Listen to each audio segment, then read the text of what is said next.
জীবন একটাই, জীবন কখনো দুটা পাবো না।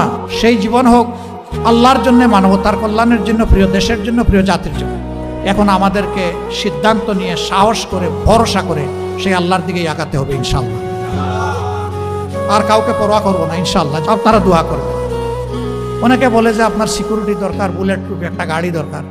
আমি বলি যে আল্লাহ তাআলার কাছেই আমি বুলেট প্রুফ নিরাপত্তা চাই, আর কারো কাছে চাই না। আমার যেদিন ডাক এসে যাবে কেউ আমাকে এখানে আর এক সেকেন্ডও রাখতে পারবে না। আর যতদিন আল্লাহ আমার হায়াত রেখেছেন কেউ আমাকে এই দুনিয়া থেকে উঠাই ফেলতে পারবে না। সুতরাং আপনারা দোয়া করবেন, এ লড়াই চলবে ইনশাআল্লাহ। এ লড়াই আমরা বন্ধ করব না ইনশাআল্লাহ। এ পথে আমরা থামবো না ইনশাআল্লাহ। আমাদের সামনে হিমালয় পর্বত দাঁড়ায় গেলেও আল্লাহ তাআলার শক্তির সাহায্যে সেই হিমালয় পর্বত আপনাদেরকে, জাতিকে সাথে নিয়ে ইনশাআল্লাহ আমরা টপকাব। নিজে দুর্নীতি করবেন না এবং কোনো দুর্নীতিবাজকে প্রশ্রয় দেবেন না। সমাজের সর্বক্ষেত্রে ন্যায় বিচার প্রতিষ্ঠা হবে, বিচার বিভাগ স্বাধীন হবে। কেউ বিচার বিভাগের উপর কোনো রাজনৈতিক হস্তক্ষেপ করতে পারবেন না।